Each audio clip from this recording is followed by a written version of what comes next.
Although we have an installed capacity of 3,300 megawatts, the intermittence of solar and wind means our farm capacity is only 2,300 megawatts, far below what the Kenya of the present, let alone tomorrow, will require.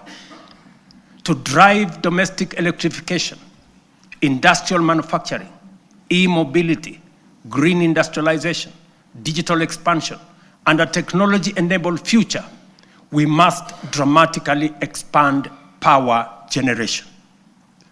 Kenya is blessed with diverse, largely underexploited renewable sources, including geothermal, solar, hydro, wind, and nuclear. To undertake large-scale value addition, agro-processing, manufacturing and industrialization, sufficient, affordable, and reliable energy is a top imperative. Modern technologies, such as data centers and artificial intelligence, require large-scale energy supply. To modernize our economy, leverage on technology to create new opportunities, and to turn our agriculture and natural resources into products, manufacturing and industrialization consume many megawatts of energy. As a result, we have to generate an additional 10,000 megawatts in the next 7 years so as to move our country to the next level and undertake the transition necessary for our growth. Our fourth national priority is transport and logistics. As the region's economic and diplomatic hub, home to the United Nations' largest office and only office in the Global South, and the sixth largest economy in Africa, Kenya must maintain world-class seaports, airports, highways, and digital corridors. Efficient transport and logistics are the backbone of our competitiveness. They accelerate national development, connect products to markets, move goods and services, lower the cost of doing business, and will reinforce Kenya as the aviation and commercial capital of East and Central Africa. History teaches us that nations rise on the strength of transport and logistics. Japan's post-war revival, enabled by strategic road expansion, is a clear example. From only 2,000 kilometers of road, they constructed over 1 million kilometers of paved road in 7 decades. We in Kenya, you know, we have only constructed 22,000 kilometers over a relatively similar period. To scale up, ladies and gentlemen, honorable members, our transport and logistics program, the Ministry of Roads and Transport have already mapped out a comprehensive network of 2,500 kilometers of highway for dualing and 28,000 kilometers of road to be tarmacked over the next 10 years. We will onboard private-public partnership in the modernization of Kenyatta International Airport, Mombasa and Lamu Airport, and sort out the challenges facing Kenya Airways by next year. This work is already in progress.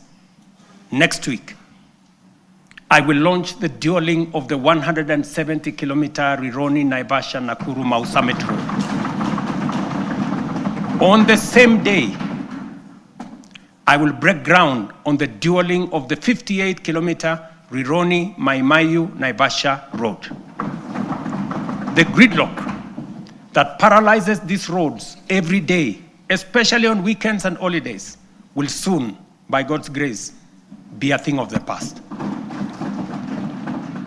Additionally, roads earmarked for dualing include Muthaiga-Kiambu-Ndumberi, Machakos Junction-Mariakani, Mau Summit-Kericho-Kisumu, Kisumu-Busia, Mau Summit-Eldoret-Malaba, Athi River-Namanga, Karatina, Nanyuki, Isiolo, Makutano, Embu, Meru, Maua, Mtwapa, Malindi, Mombasa, all the way to Lungalunga, Kericho, Kisii, Migori, Isabenia, and Nakuru, Nyahururu, Karatina, Kisii, Oyugis, Ahero. The Northern Pipers, James Gishuru Roads, Bomas, Karen, Gong, and Bomas, Ongata, Rongai, Kiserian, including Gong, Isinya, and Naivasha, to Kikuyu, among many other key corridors nationwide. This infrastructure drive will also include extending the standard gauge railway from Naivasha to Kisumu and eventually to Malaba. And that exercise, ladies and gentlemen, is beginning in January. In just 2 months, we will be beginning that process. Honorable members, estimates indicate that achieving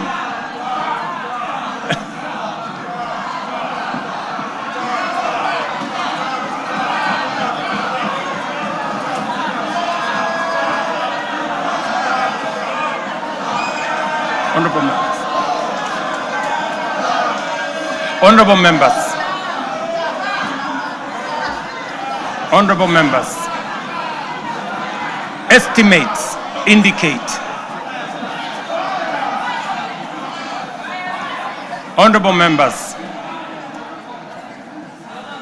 estimates indicate that achieving these 4 priorities will require at least 5 trillion. This is undeniably a large sum. Some may see it as unrealistic, even audacious, for a country like ours. But allow me to recall President John F. Kennedy's words in 1962 as he rallied America to reach the moon.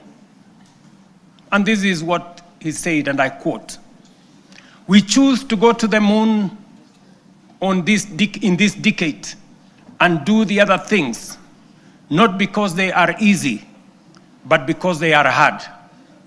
Because that challenge is one we are willing to accept, one we are unwilling to postpone."